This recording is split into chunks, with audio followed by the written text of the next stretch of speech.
Hi అండి మిత్రులందరికీ. నా వాయిస్ క్లియర్గా ఉందా సార్? ఓకే సార్, క్లియర్ ఉంది. Thank you. నా పేరు నాగుల మీరా అండి. నేను ఒక త్రాగుబోతు. దేవుడి దయ, మీ అందరి సహాయ సహకారాలు, ఏగే ప్రోగ్రాం దయ వల్ల ఈ రోజుకి ఆ మొదటి చుక్కకు దూరంగా ఉండగలిగా.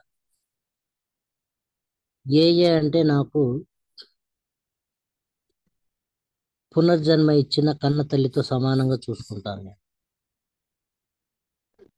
మరి ఈరోజు నాకు ఈ స్పీకర్ మీటింగ్ ఇచ్చిన మిత్రులందరికీ, అలాగే ఆర్గనైజర్కి అందరికీ కూడా నా హృదయపూర్వక కృతజ్ఞతలు. మీకేదో చెప్పాలని అయితే నేను ఈరోజు ఈ డిసైడ్ చేసుకోలేదు. నా యొక్క అనుభవాన్ని మీకు తెలియపరచడానికి ప్రయత్నం చేస్తాను. థ్యాంక్ యూ అండి అవకాశం ఇచ్చినందుకు. విషయం ఏంటంటే, ఫస్ట్ ఆఫ్ ఆల్ నా విషయానికి వస్తే, నేను ఒక భిన్నత్వం కలిగిన వ్యక్తిని. ప్రతిదీ కూడా భిన్నంగా ఆలోచిస్తాను, కొత్తగా ఉండాలనుకుంటాను, కొత్తగా చేయాలి అని చెప్పేసి అనుకుంటా ఉంటాను. ఇది ఎప్పుడంటే 2015 వరకు జరిగిన విషయాలు నాకు అవి. ఈ కొత్తదనం అనేది ఏంటంటే, ఇంకొకటి కుటుంబ పరంగా చూస్తే మేము ముగ్గురు అన్నల తమ్ముళ్ళం. నేను లాస్ట్.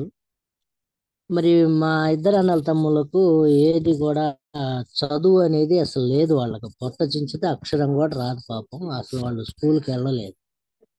వాళ్ళు కొంచెం వయసుకు వచ్చిన తర్వాత వాళ్ళకి పనిలో పెట్టేశారు. ఇంకా ఆ పనిలోనే వాళ్ళు కొనసాగారు. మరి నేను ఇంట్లో లాస్ట్ కాబట్టి నేను పనికి రాలేదు, నేను ఖాళీగా ఉంటున్నా. అప్పుడు కూడా మా నాన్నగారు నన్ను స్కూల్కు పంపించాలని ఆయన అనుకున్నది ఏం లేదు. కాకపోతే ఏంటంటే, పిల్లలు అందరు తల్లిదండ్రులు చదువుకు పంపిస్తున్నారు స్కూళ్లకు. మరి వాళ్ళతో పాటు కలిసి ఆడుకుంటా ఉండేవాడిని చిన్నతనంలో. ఒక 9 సంవత్సరాలు. అప్పట్లో ఏం జరిగిందంటే, ఆ స్కూల్ సమయం అవగానే వాళ్ళ తల్లిదండ్రులు వచ్చి వాళ్ళను రెక్కబట్టుకొని లాక్కెళ్ళి స్కూల్కు పంపించేస్తున్నారు. నేను ఒంటరి వాడిని అయిపోతాను. నేను ఏం చేయాలి, వీళ్ళతోటి నేను ఎలా కలిసి ఉండాలి అని చెప్పేసి ఆలోచిస్తే, మరి నాకు వాళ్ళ తల్లిదండ్రులలాగా పంపించేవాళ్ళు లేదు. కనీసం ఒక పలక కూడా కొనిపెట్టే పరిస్థితి లేదు మా ఇంట్లో. నా గురించి అసలు ఏం పట్టించుకోలేదు వాళ్ళు. నా గురించే కాదు, మా ముగ్గురు అన్నల తమ్ముళ్ళకి కూడా ఆయన చదివించాలని ఆయన అనుకోలేదు. అయితే ఆ సమయంలో ఏం చేశానంటే, ఎవరో పారేశారు పలక. దొడ్లలో పారేస్తే ఆ పలక పోయి మొత్తం ముళ్ళు ఉండే ఆ ముళ్ళల్లోకి వెళ్ళి ఇటుకిరాళ్ళు పెట్టుకుంటూ ఆ ఇటుకిరాళ్ళ మీద నుంచి వెళ్ళి ఆ పలక తీసుకొచ్చుకొని ఆ పలకతోటి ఆ మధ్యాహ్నం బడికి వెళ్ళాను. ఉదయం పుట్టగడ మధ్యాహ్నం ఆ పిల్లలతో సవాసంగా వెళ్ళి అక్కడ మాస్టర్ గారికి పరిచయం చేయగానే వాళ్ళుండి, నువ్వు డైలీ వస్తావా అని చెప్పేసి అన్నారు. వస్తాను సార్ అంటే, సరే అని చెప్పేసి, రేపు పేరు రాద్దాము, ఈ రోజుకి మధ్యాహ్నం నుంచి వచ్చావు కదా చూద్దాంలే వెళ్ళు అని చెప్పేసి పంపించారు. భగవంతుడి దయ వల్ల అక్కడ జరిగింది ఏంటంటే, మరి చిన్నప్పటి నుంచి కూడా నాకు ఆ మైండ్ ఆ భగవంతుడు అలా ఇచ్చాడు. వాళ్ళు రాస్తే వెంటనే అరగంటలో రాసి రిటర్న్ ఇచ్చేసా. ఒకటి రెండులు రాస్తే అవి కూడా రిటర్న్ రాసి ఎమ్మటే చదవటము రాయటము చూడకుండా రెండు చేసేసా. మధ్యాహ్నం నుంచి వెళ్ళిన బడికి. ఇంకా ఆ తత్వం అనేది నాకు చిన్నప్పటి నుంచే ఉందండి. అయితే అవి తీసుకొచ్చి మా నాన్నగారికి, నాన్న ఈరోజు నేను స్కూల్కి వెళ్ళాను పిల్లలతోటి, ఎదుగో ఇవి రాశారు ఇది అని చెప్పేసి అంటే, అప్పుడు ఆయన నాకెళ్ళి కొంచెం దృష్టి పెట్టాడు. దృష్టి పెట్టి, నువ్వు అది రాస్తావా అంటే మళ్ళీ అవన్నీ చెరిపేసి శుభ్రంగా రెండు పక్కల పలకకి రాయమంటే రాశాను. అప్పుడు కానీ ఒక ₹5 పెట్టి పలక కొనిచ్చారు మా నాన్న. అది కూడా ఒక మా 4లో సగం చదివేంత వరకే అవకాశం వచ్చింది. తర్వాత లేదు. అయితే ఆ చదువు అక్కడికక్కడికి అలా ఆగిపోయింది. ఇంకా అప్పటి నుంచి నా ఆలోచన విధానం ఎట్లా ఉంటుంది అంటే, ప్రతి విషయం కూడా భిన్నంగా ఆలోచించడం అనేది అప్పటి నుంచే స్టార్ట్ అయింది. ఈ భిన్నత్వం అంటే ఎంతవరకు ప్రతిదీ కూడా ఏమనుకునేవాడిని అంటే, మా ఇంట్లో ఎవరికి చదువు లేదు, మా అన్న ఇద్దరికి చదువు లేదు, నాకు కొద్దిగా ఉంది. ఆ కొద్దిగా చదువుకే ఒక గర్వం అనేది ఏర్పడి అది గర్వం అని ఇప్పుడు తెలుసు, అప్పుడు తెలియదు నాకు.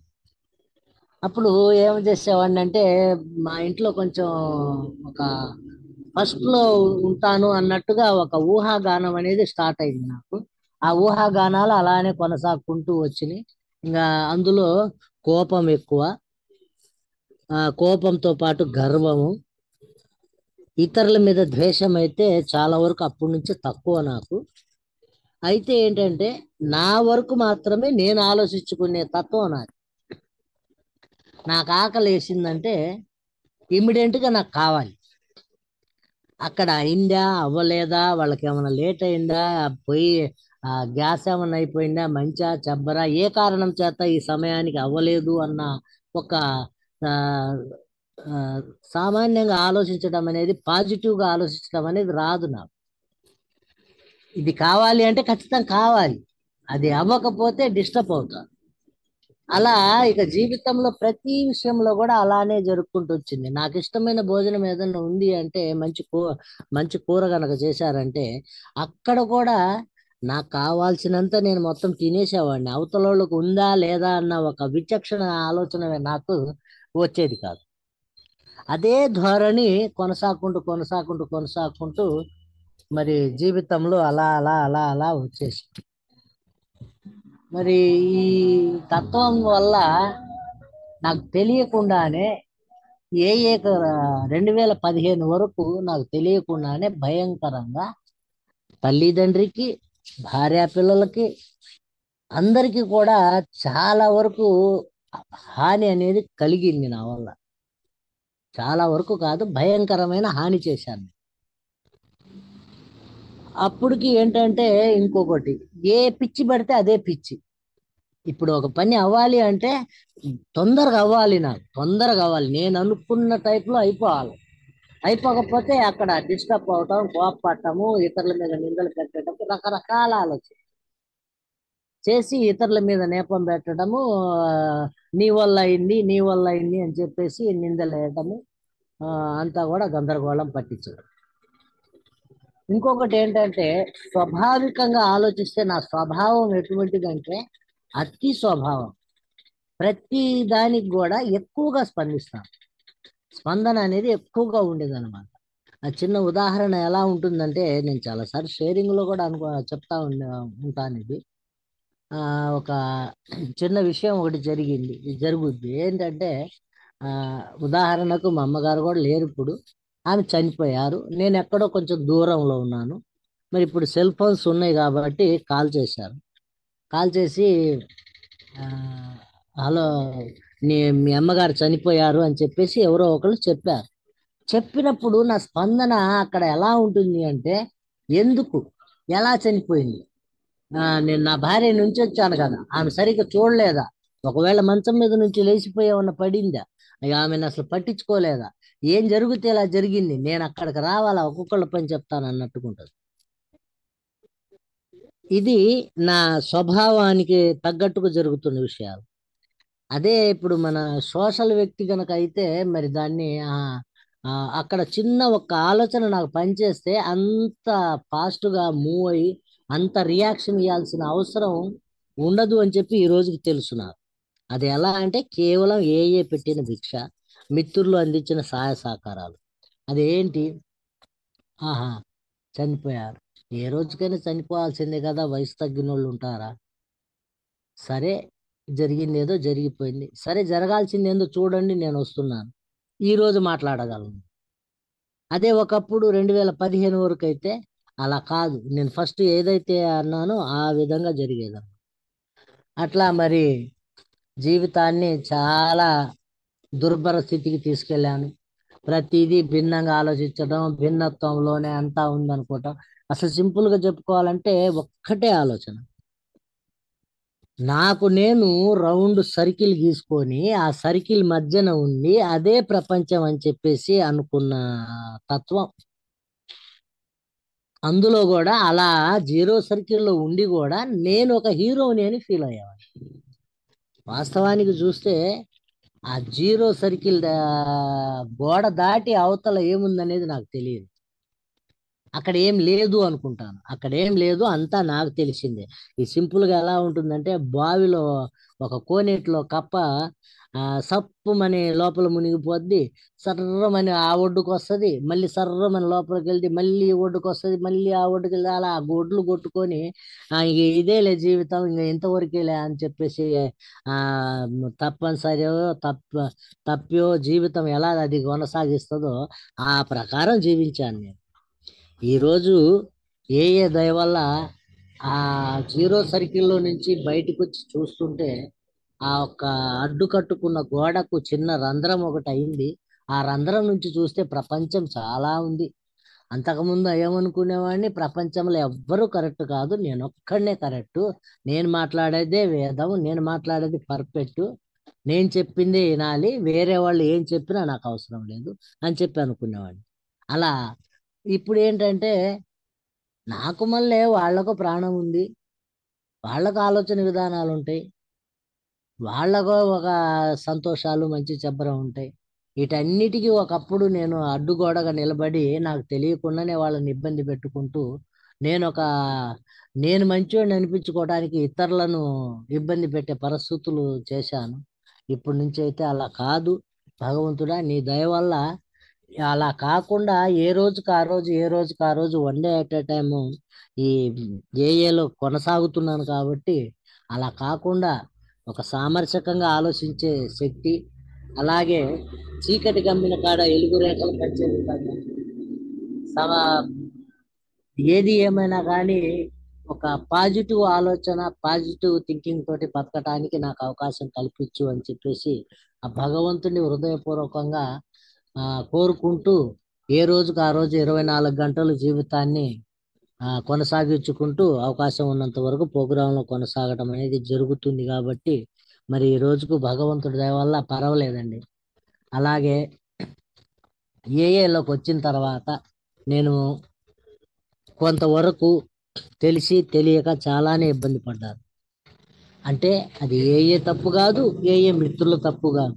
ఎంతైనా కానీ కొన్ని సంవత్సరాల తరబడి మరి నేను మీటింగ్లోకి వచ్చేసరికి 30 38 సంవత్సరాలు ఏమో నేను మీటింగ్లోకి వచ్చేసరికి.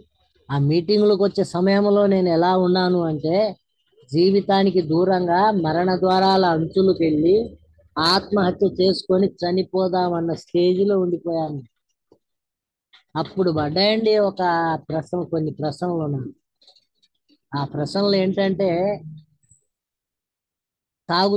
పని చేసుకుంటున్నా, తాగుతున్నాను, నా ఇష్టాచారంగా ఉంటున్నాను, ఇంట్లో భార్య బాధపడుతుందా, పిల్లలు బాధపడుతున్నారా, తల్లిదండ్రి బాధపడుతున్నారా, సమాజం నన్ను చీదరించుకుంటుందా, ఇవన్నీ నాకు అక్కర్లా.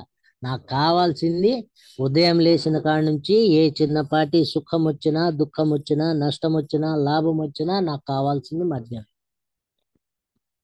ఆ మద్యం తీసుకోవటం, అలా తీసుకుంటూ తీసుకుంటూ తీసుకుంటూ మన ప్రోగ్రాంలో చెప్పినట్టు త్రాగుబోతుతనం అనేది ఒక జబ్బు, అది పెరుగుతూ పోయే జబ్బు అని చెప్పేసి ఏదైతే నిర్ధారించారో అదే ప్రకారము అసలు 90 తాగి తినడం కోసమని మెసేజ్ పాస్ చేసుకొని మొదలుపెట్టిన ఈ ఆల్కహాల్ జీవితానికి దూరంగా మరణ ద్వారాల అంచులకు తీసుకెళ్ళింది నాకు.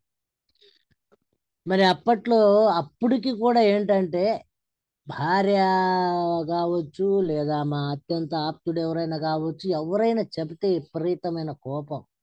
మాకు తెలుసులే నీది నువ్వు చూసుకో, మాకు తెలుసులే నీది నువ్వు చూసుకో. ఒకవేళ భార్య గట్టిగా మాట్లాడిందా, ఆ కుండల కాడ ఉండేదానివి కుండల దగ్గర ఉండు, నీకేం అవసరం, నువ్వేమన్నా సంపాదించేదానివా, నువ్వేమన్నా తెచ్చి పెడతావా, నాకు నువ్వేమన్నా ఇస్తున్నావా అని చెప్పి అడ్డగోలుగా మాట్లాడేవాడు.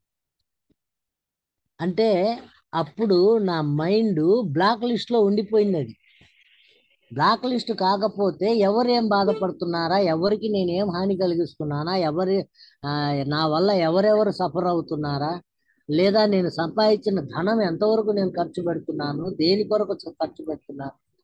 ఆ ఆల్కహాల్ ఎందుకు తాగుతానో తెలియదు, ఎంత తాగుతానో తెలియదు. అసలు అది ఒక జీవిత కార్యాచరణ అయిపోయింది నా. ఆల్కహాల్ నా యజమాని అయి కూర్చుంది. యజమాని అయి కూర్చున్న తర్వాత ఇక నాకున్న ఆప్షన్ ఒక్కటే, ఆ యజమాని ఏం చెప్తే అది చేయటం. ఆ యజమాని ఎన్ని రకాలుగా చెప్పేవాడంటే, కడుపులో మంట పుడుతుందా, ఒక 90 వేసుకో, నిన్న కొంచెం తేడా పడ్డావులే కానీ ఈ రోజు ఒక 90 వేసుకో, మరీ ఎక్కువ తాగాకు అని చెప్తాడు. అంటే తాగొద్దని చెప్పదు, తాగమనే చెప్పు. తల తిరుగుతుందా, ఒక 90 వేసుకో. బాగా హ్యాంగ్ ఓవర్ పట్టిందా తెల్లారి, ఒక 90 వేసుకో. ఇలా ప్రతి విషయానికి కూడా 90 వేసుకో, క్వార్టర్ వేసుకో, దాచిపెట్టుకో.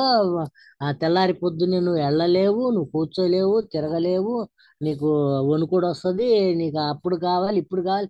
అది ఎలా ఉండేదంటే చివరికి ఒక జబ్బు ఒకటి వచ్చి టాబ్లెట్లు దాచిపెట్టుకున్నట్టు దాచిపెట్టుకునే పరిస్థితికి వచ్చింది ఆల్కహాల్. మరి ఈ ఆల్కహాల్ కోసము ఎన్ని నాటకాలు పడేవాడిని అంటే, ఆ నాటకాలు మామూలు నాటకాలు కావు. ఒకప్పుడు కంపెనీలో పనిచేస్తా ఉండేవాడిని ఏఏలో రాకముందు, 2015లో. మరి మా సేటు గారి దగ్గర అమౌంట్ తీసుకుంటాను. తీసుకొని ఫస్ట్ ఆలోచన విధానం ఏముంటుందంటే, ఆ, ఒక 2000 వస్తాయి ఉదాహరణకి. ఆ 2000 తీసుకొని 2000లో ఇంట్లోకి 25 కేజీలు బియ్యం కట్ట ఒకటి తెచ్చుకోవాలి. ఈ ఇంట్లో కూరగాయలు తెచ్చుకోవాలి. ఇవి అవి ఇవి మొత్తం 2000కు సరిపోయే ఆలోచన విధానాలు ఉంటాయి ఎప్పుడు. మా సేటు గారి దగ్గర డబ్బులు నా చేతికి రాకముందు. ఆయన బటవాడ చేస్తా ఉంటాడు, ఆఫీసులో కూర్చొని ఉంటాం. ఆ డబ్బులు చేతికి రాకముందు మొత్తం కెచ్చిసివి అన్నమాట. నేను ఇప్పుడు ఏదైతే చెప్పానో అలా ఉంటుంది నా మైండ్. అదే ప్రకారం ఇంట్లో కూడా ముందు ముందుగానే పోయి చెప్తాను, హడావుడి హడావుడి హడావుడి పెడుతూ, ఇది ఇలా చేద్దాము ఇలా చేద్దాము, అది ఇంత వస్తాయి మనకు డబ్బులు, ముందుగానే లెక్కేసి ఇంత వస్తాయి డబ్బులు, ఈ డబ్బులకి ఇలా చేద్దాం అలా చేద్దాం అని చెప్పడం. అది అనేది నా చేతిలోకి వచ్చిన తర్వాత, ఇప్పుడు నేను ఏదైతే చెప్పానో అది మొత్తం నేను చేసి వస్తాను బజార్కి వెళ్ళి అని చెప్పేసి డబ్బులు తీసుకొని పోవటం. అక్కడికి వెళ్ళగానే బ్రాండ్ షాప్ రోడ్డు పక్కనే ఉంటది, బస్ స్టాండ్ దగ్గర సత్తెనపల్లిలో. దానికి ఎదురుకు పోగానే నా ఒంటి మీద ఉన్న ఉమ్, ఆ వెంట్రుకలు మొత్తం కూడా లేచి నిలబడి, ఎక్కడికి రా వెళ్తున్నావు, రారా ఇటు అని పిలిచినట్టే ఉంటుంది. సరే, ఒక 90 వేసుకుందాంలే, మరి అంత గందరగోళంగా ఉంది, హడావుడిగా ఉంది. 90 వేసుకొని ఇంక తర్వాత ఎన్ని చేసుకుందాం అని చెప్పి అప్పుడు దాకా ఉంటున్నాను. ఆ తర్వాత వచ్చేసి ఆ మొదటి చుక్క ఎప్పుడైతే నీ గొంతులో దిగుద్దో ఇక స్టార్ట్ అవుద్ది. ఎలా? ఈ మంచు కాలంలో గనక అడవిలో సింహము పొదలో పండుకొని చలికి బయటికి రాలేక అట్టనే ఉండి ఉండి ఉండి తెల్లారి పొద్దున్న కొద్దిగా ఎండ రాగానే బయటకు వచ్చి ఒళ్ళిరిసి జూనిధులు ఇచ్చినట్టు, ఆ మొదటి చుక్క పడంగానే నేను అనుకున్న ఆలోచన విధానాలన్నీ ఆ కుక్క చెవులు కొడితే గనక అది అన్ని మర్చిపోయినట్టు మొత్తం పటాపంచలు అయిపోయి ఇక మొదలు పెట్టుద్ది సంకేతం. నువ్వు వేసుకున్నది సాలేదు, ఇంకో 90 వేసుకో. ఏం పర్వాలేదులే, ఈ రోజుకి ఒక 1000 రూపాయలు నువ్వు ఖర్చు పెట్టినా మళ్ళీ నువ్వు సంపాదిస్తావులే అని చెప్పేసి రకరకాలుగా చెప్పి గుల్ల గుల్ల చేసి, ఏదైతే ఆ ఇంట్లోకి రైస్ తేవాలా అది ఇది అని ఏదైతే అనుకున్నానో వాటికి ఎటువంటి సంబంధం లేకుండా ఆ ఆ కాసిని ఆ జోబులో డబ్బులు అయిపోయేంత వరకు కొత్త కొత్త వాళ్ళందరూ తగులుతారు.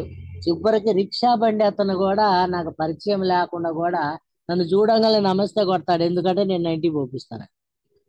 నా ఇంటి దగ్గర భార్య, పిల్లలు, ఇంతమంది నేను తీసుకొచ్చిన డబ్బులకు, వాళ్ళకి కావాల్సిన సరుకులకు, రైస్కు వాళ్ళు అక్కడ ఇబ్బంది పడి ఎదురు చూస్తుంటే, నేను ఇక్కడ పెద్ద కోటేశ్వరుడు లాగా బార్ షాప్లో కూర్చొని పెద్ద ఇదిలాగా చేసి ఆ డబ్బులు వైనం లేకుండా చేసే పరిస్థితి అప్పట్లో జరిగేది.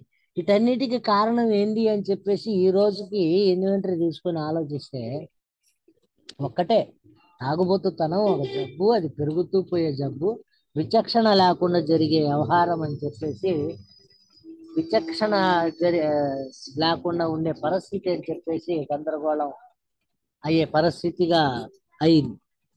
అంటే నాకు మైండ్ బ్లాక్ లిస్ట్ లో ఉండటం వల్ల సరి అయిన ఆలోచన విధానం, సరి అయిన ప్రేమలు, సరి అయిన ఏవి కూడా లేకుండా జీవితాన్ని చాలా శూన్యంలో గడిపాను నేను. చాలా శూన్యం. అంతా ఒక చీకట్లో జీవితం. చీకట్లో ఏ మొక్క కూడా పెరగదు అని చెప్పేసి మన బుక్కుల్లోనే వస్తుంది అక్కడ. అలానే ఆ చీకట్లో అంధకారంలో జీవిస్తూ అవతల వ్యక్తుల గురించి ఆలోచించకుండా నా కొరకు నేను ఒక్కడనే ఆలోచించుకోవటం, నా వరకు నేనే మునగాడిని అనుకోవటం, నేను ఏదైనా చేయగలను నాకేంటి ఇబ్బంది అనుకోవటం. మరి ఈ రోజుకి వచ్చేసరికి వయసు అంతో ఇంతో 45 48 జరుగుతున్నాయి. ఆ సంవత్సరాలు కూడా క్లారిటీ లేదు నాకు. అయితే మరి ఈ రోజుకి అదే వర్క్ చేయగలనా? చేయలేను. మరి ఒకప్పుడు కరెక్ట్ గా ఇచ్చేసానా? ఒకప్పుడు కరెక్ట్ గా ఇచ్చేసానా? చేయలేకపోయాను. ఒకప్పుడు కరెక్ట్ గా చేయగలిగానా? చేయలేకపోయాను. ఇప్పుడు ఇప్పుడు పరిస్థితి ఏంటి? పిల్లల దగ్గర ఫెయిల్ అయిపోయాం, భార్య దగ్గర ఫెయిల్ అయిపోయాం, సమాజంలో ఫెయిల్ అయిపోయాం. ఒక పనివాడిని అయి ఉండి కూడా ఎక్కడ కూడా సక్రమైన విధి విధానాలు ఆ చేయకుండా ఆ ఇబ్బంది పడే పరిస్థితి ఉంది. మరి నా యొక్క స్వభావం వల్ల ఏం జరిగింది అంటే నా కుటుంబానికి భయంకరమైన హాని జరిగింది. వాళ్ళకి ఏం లే, నేను అన్ని ఇస్తున్నాను, అన్ని తెస్తున్నాను అని చెప్పేసి నేను అనుకునేవాడిని. వాస్తవానికైతే వాళ్లకు నేను ఏది కూడా సక్రమంగా చేయలేదని ఏఏలోకి వచ్చినాక తెలిసింది నాకు. మన మిత్రులు నాకంటే ముందు ఎవరైతే ప్రోగ్రామ్ లో కొనసాగుతున్నారో వాళ్ళ ద్వారాగా, అంతో ఇంతో లిటరేచర్ ద్వారాగా, వీటన్నిటి ద్వారాగా తెలుసుకోబట్టి మన యొక్క సోపానాలు, అవకాశం ఉన్నంత వరకు సోపానాలు చేయటం, ఇవన్నీ చేశాం కాబట్టే ఆ భగవంతుడి దయ వల్ల ఈ రోజుకి ఆ రోజుకి ఎంతో తేడా ఉందండి. మరి ఈ విధంగా జీవితాన్ని ఇబ్బంది పడుకుంటూ ఇంకా చెప్పుకుంటూ పోతే చాలానే ఉంటుంది. ఆ ఆ పరిస్థితి జరిగిన తర్వాత ఇప్పుడు ప్రజెంట్ జరుగుతున్న విషయం ఏంటంటే తెల్లవారుజాము 3ంటికి లెగవని 4ంటికి లెగవని నేను చేస్తున్న పని ఒక్కటే, మన ప్రశాంత ప్రార్థన చేసుకోవటం. 24 గంటలు నా ఇచ్చ కాదు నీ ఇచ్చ నెరవేరేలా చూడమని చెప్పటం. అలాగే అవకాశం ఉన్నంత వరకు ఎవరికైనా మెసేజ్ పాస్ చేద్దామని చెప్పేసి ఆలోచనతోటి ఆ కొన్నాళ్ళు ఆటోలో కూడా నేను పాంప్లెట్లు పంచుకుంటూ వ్యాపారం చేసుకుంటూ కూడా తిరిగాను. మరి ఈ మధ్య కాలంలో కొంచెం మీటింగుల మీద డిలే అవుతుంది పరిస్థితి. వీటన్నిటికీ కారణం ఏంటంటే ఒక్కటేనండి, పూటభత్యం బాట ప్రయాణం చేయాలి నేను. పూటభత్యం బాట ప్రయాణం అంటే నేను వర్క్ చేస్తేనే నాకు నేను కట్టుకోవాల్సినవి కావచ్చు, ఇంట్లో కావచ్చు, బయట కావచ్చు, మొత్తం కూడా జరిగే పరిస్థితి. దానివల్ల కూడా కొంతవరకు డీలే అవుతున్నాను. అయినా పర్వాలేదు, భగవంతుడి దయ. ఆ మొదటి చుక్కకైతే దూరంగా ఉండగలుగుతున్నాను. అలాగే అవతల వ్యక్తి ఏమనుకుంటున్నాడో ఏంటో అన్న ఆలోచన విధానం పనిచేస్తుంది. ఒకప్పుడు బ్లాక్ లిస్ట్ లో ఉన్న మైండ్ ఈ రోజుకి భగవంతుడి దయ వల్ల మంచిగా మంచిగా పనిచేస్తుంది. విచక్షణ జ్ఞానంతో ఆలోచించగలుగుతున్నాను. కొన్ని ప్రాబ్లమ్స్ వచ్చినప్పుడు కూడా కారణాలు ఏంటంటే మన బిగ్ బుక్ లో రాసినట్టు ఏదో చాప్టర్ ఉంది, కరెక్ట్ గా చెప్పలేను నేను. కుక్కలు మురుగుతున్నాయి అని చెప్పేసి గదిలో వేసి బంధించాడంట మన మిత్రుడు. అవి గదిలో వేసి బంధిస్తే మొరగకుండా ఉంటాయా? కుక్క అన్న తర్వాత మొరగటానికే పుట్టింది అది అనే ఒక ఆలోచన విధానం ఆయనకు పనిచేయలేదు. పనిచేయక దాని ఆ ఒక్క కారణం ఆ, ఆలోచన తట్టక ఆయన ఈ కుక్కలు మొత్తం ఇతరుల ఆ, గొడవ చేస్తారు అది ఇది అని చెప్పేసి ఏదో భయం. ఆ భయం అనేది చాలా డేంజర్ అండి. భయం గనక పట్టుకుంది అంటే మనిషి ఏం చేస్తాడో తెలియని పరిస్థితి, విచక్షణ కోల్పోవటం భయం వల్ల. నేనైతే భయం వచ్చినప్పుడు విచక్షణ కోల్పోతా, కోపం వచ్చినప్పుడు విచక్షణ కోల్పోతా. అలాగే ఏదైనా టెన్షన్ గా ఆలోచించినా విచక్షణ కోల్పోతాను. అప్పుడు నాకు ఆలోచన విధానం పనిచేయదు. కానీ నేనంతా సక్రమంగా చేస్తున్నానని చెప్పి అనుకుంటాను, కానీ అది సక్రమంగా అవ్వదు. అవ్వదు అన్న సంగతి ఒక్కటే. మన మిత్రులతోటి కలిసి ఎప్పుడైతే ఆ మొన్న చిన్న డిస్టర్బ్ అయ్యి పిల్లల విషయంలో నేను షేర్ చేశాను. షేర్ చేస్తే మీటింగ్ అయిపోయిన తర్వాత ఒక 5 నిమిషాలు మిత్రులు మేము ఇద్దరం మాట్లాడుకుంటే అక్కడ నుంచి ఒక మిత్రుడి ద్వారాగా నాకు మంచి మెసేజ్ పాస్ అయింది.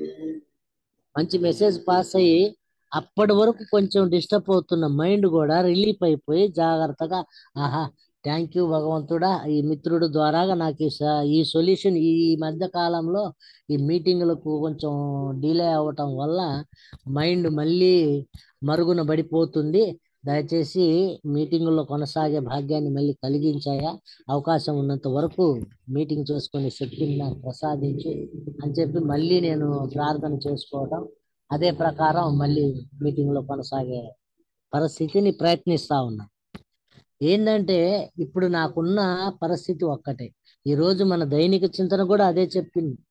దైనిక చింతనలో కేవలము గుణాదులతో పిల్లర్స్లు పోసినంత మాత్రాన ఆ పిల్లర్స్ల మధ్యన పడుకొని నేను పైన చుక్కలు లెక్కేస్తాను అంటే ఆ ఇంట్లో ఉండగలనా? నేను ఉండలేను.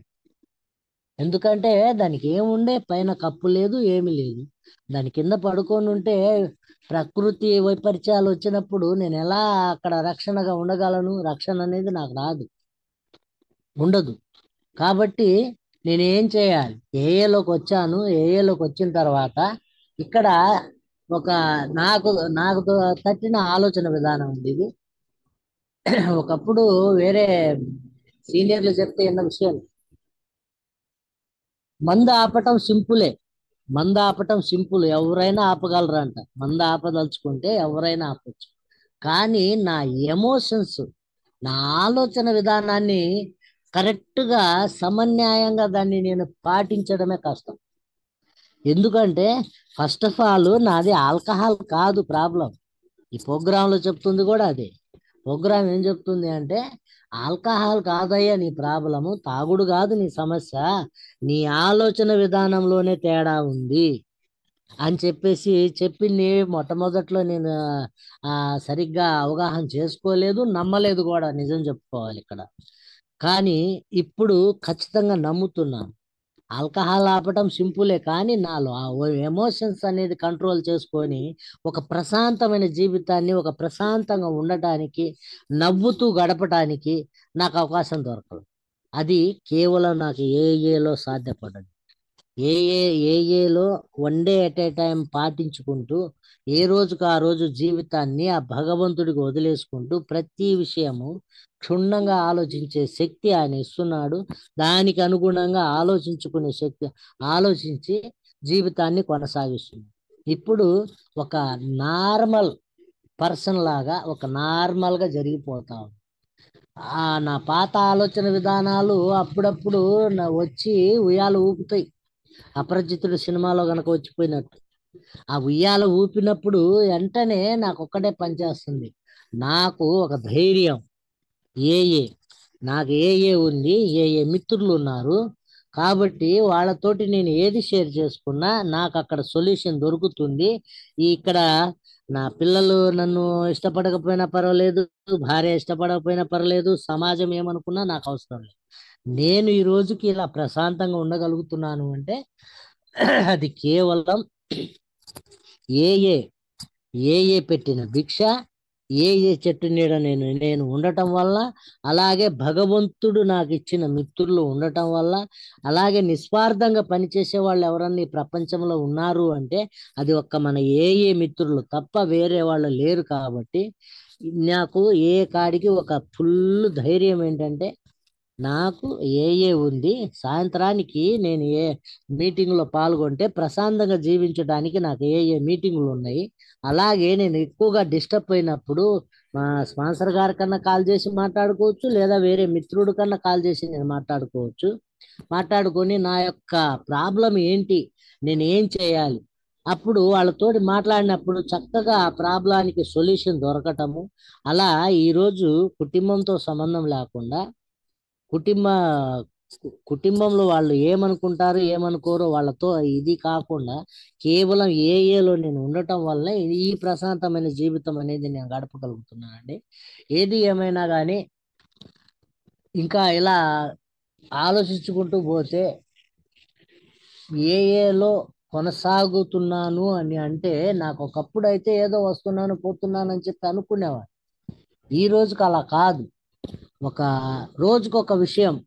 ఈ రోజుకి కూడా ఒక మీటింగ్ లో పాల్గొన్నాను అంటే ఎవరో ఒకళ్ళ షేరింగ్ ద్వారా అక్కడ షేరింగుల దగ్గర నేను ఒక్కటే అనుకుంటాను, ఆ భగవంతుడా, ఈ రోజు ఎవరి ద్వారాగా ఏది నాకు నేర్పించదలుచుకున్నావో నేర్పించు, లేదా నా ద్వారాగా ఎవరికేమన్నా ఇప్పించదలుచుకున్నావా ఇప్పించు అని చెప్పేసి నేను ఫిజికల్ మీటింగ్ లో కూర్చున్నా, ఏమైనా ఆన్లైన్ మీటింగ్ లో కూర్చొని పాల్గొన్నా, ఏది జరిగినా ఫస్ట్ ఆఫ్ ఆల్ ఇది నాకు మైండ్లోకి వస్తుంది.